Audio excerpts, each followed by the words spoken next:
Hello everyone. Today in this video, I'll be talking about economic impact payments, aka the stimulus payment. So to begin with, let's start by going through the CARES Act. The CARES Act stimulus bill devotes $290 billion to the direct payments. So what is the CARES Act anyway? It stands for Coronavirus Aid, Relief, and Economic Security Act. It is a key part of the $2.2 trillion stimulus bill that was passed as a direct result of COVID-19, aka the novel coronavirus. And according to the IRS, the average payment, thanks to the CARES Act, will be roughly $1,523 per household. The stimulus payments will go to anyone who is a US citizen or resident alien who has a valid social security number, who could not be claimed as a dependent of another taxpayer, and meets the income requirements. The Internal Revenue Service will send $1,200 payments to individuals with adjusted gross income below $75,000 and $2,400 to married couple filing taxes jointly who earn under $150,000. The government will also pay additional $500 per qualifying child. The payout declines above the threshold of $75,000 for individuals and $150,000 for married couples and ends at $99,000 for individuals and $198,000 for married couples. So, if you fall under these categories, then you will see reduction in your payment or not receive the payment altogether. This has been a big undertaking for federal government. Understanding the vast amount of people will need some relief at this difficult period in time, the federal government is working to send money to all those in need. And yet, the money can't come soon enough for more than 26 million people who are suddenly out of a job, and everyone else who's worried about how to pay their bills, rent, and withstand the coronavirus economic onslaught. On top of that, there is no exact data to understand the scope of the problem that has come about due to the delay in payments. The only information that we have about the payments made so far is that nearly 90 million US residents who had set up direct deposit with the federal government have received their payments. And that accounts just over half of the number of people who are due to receive their checks, which is estimated to be 171 million people. So in order to better understand the situation in hand, I've broken down the payment status into three categories. First, the people who have already received their payments. Second, people whose information IRS does confirm to have but are still in pending status. And finally, those people who seems to have no status available when checking through the IRS payment tool. So to begin, let me show you how different people are getting different messages from IRS website when they check through the payment portal. Although they fall into three main categories, there are a total of 4 different messages that seems to appear when people check their payment status on the IRS website. So let me show you all 4 messages one by one and explain what they mean. Now before we move ahead, if you haven't watched my other videos, please go ahead and click the link above to check out videos related to unemployment insurance and pandemic unemployment assistance. Also, please don't forget to like and hit that subscribe button. So let's begin with the process. And in case you don't know how to check your payment status, you can follow me step by step in this guide I'm showing you. First, open your browser and on your web address type irs.gov and press enter. Now you're inside the official IRS website and you should be able to see Get My Payment tab on the right hand side of the page. Click that tab. Now on the next page, click the Get My Payment tab again. After that, in the next page, you will be asked to put in your social security or tax ID number, followed by date of birth, then your street address. You don't need to put in a complete address. You don't need to put in your apartment or floor number, just street address is enough. And finally, your zip code. Then press continue. So this is the first type of message you might get. It says that the IRS has scheduled your payment to be deposited on blank date, whatever it could be, to the bank account shown below. If you get this message, then you'll receive the payment on that particular date. You don't have to do anything further, but just make sure that the bank account number is correct. Now let me show you the second type of message. Some people might get this type of message once they check in. It says that the IRS has scheduled your check to be mailed on blank date, whatever it could be in your case, to the address they have on file. If you get this message, then you will likely receive the check in your mailbox on that particular date. Again, you don't need to do anything more if you get this message. These two types of messages are under the first category of people who received the payment or confirmed to receive one. Moving ahead, let me show you the third type of message people might get when they check in. It says that they are eligible for the payment, but the IRS doesn't have your information on file to make the direct deposit.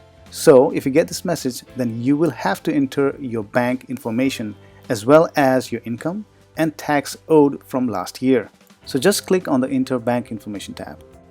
Once you're in the bank information page, you'll see they need your adjusted gross income from the last tax filed year, which could be either 2019 or 2018 if you haven't filed your 2019 taxes yet. So go ahead and put in your adjusted gross income. For those of you who don't know where to find your adjusted gross income, it's going to be on line 8B on your 2019 1040 form of your tax return, or it's going to be on line 7 of your 2018 1040. Up next, let them know if you owed or had a refund that year. Next, they want to know how much you owed or had a refund. Again, for those of you who don't know where to find that information, the refund amount can be found on line 21A on your 2019 1040 form or line 20A on your 2018 1040.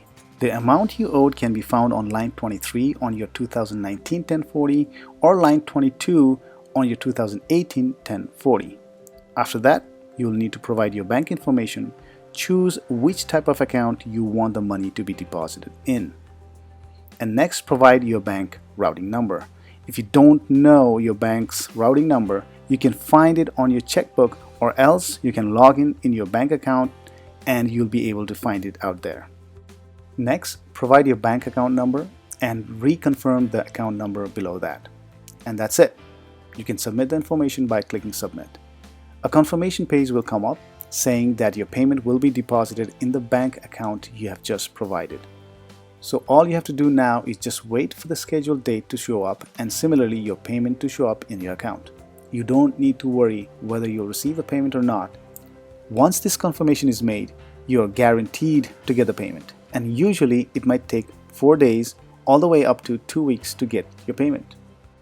This type of message falls under the category of pending status, meaning that the IRS now has your information in their system, but the scheduled date for the payment is not confirmed yet. And finally, I'll show you the fourth type of message you might get when you check for your payment status.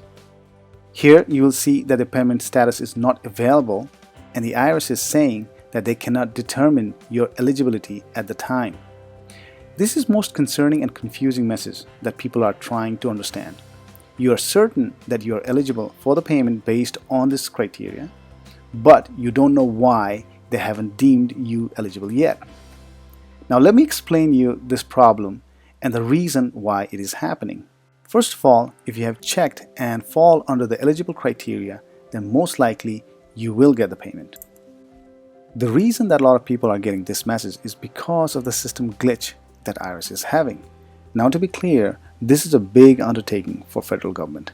Once the bill was passed, in short time they had to come up with the entire list of people who are qualified, and not just that, they had to categorize people who are eligible to receive full payments versus reduced amounts, and then they had to further classify people who are going to get direct deposits if the system was able to retrieve bank information from the taxpayer, or else they needed to be mailed checks, and so forth. Now for the department that is not up to date with the software and manpower, it can be challenging. Given how quickly the federal web tool was put together and released, it is no surprise that there are glitches. They didn't have much time to develop and test all those tools before they were up and running. Now, was the magnitude of the task really that big that it couldn't have been handled any better? Definitely not. The big tech firms from the likes of Google, Microsoft, Amazon, Facebook, etc. could have done this task with ease. But then we have to realize that IRS is not as tech savvy as these companies are, nor are they equipped with the hardware or software or manpowers to deal such tasks. The facility of IRS is nowhere close to the state-of-the-art technology. Examples of the mistakes that have been made by the department during the crisis can be clear evident of the state they are in.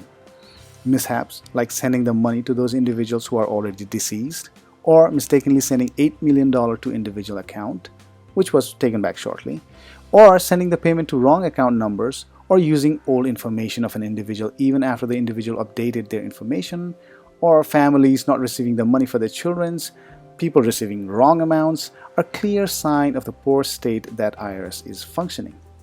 The other problem is that they cannot contract these tech firms to handle the project either. This project contains a lot of sensitive materials of an individual's which cannot be shared outside, like the Social Security number, tax information, employment details, income details, bank account information, contact details, and information about their family, etc. So, because of this issue, the federal government are having to work with just IRS department to handle this project. The other issue they had was retrieving the individual's bank account information from large tax preparing softwares or services like H&R Block, Jackson Hewitt, and TurboTax. The issue came when individuals used the services or softwares from these companies and purchased an optional refund anticipation loan from the tax preparer rather than wait for the IRS to send them their money. In some cases, the payment may have been directed to the bank account associated with the refund settlement product and not the individual's bank account. And if that refund settlement account is closed, then the bank will return it to the government and IRS will need to mail a check to the most current address it has on file for the individual. Now, at first, IRS was adamant that their website had no issues. Regarding their website, IRS said, and I quote, "is operating smoothly and effectively," end quote.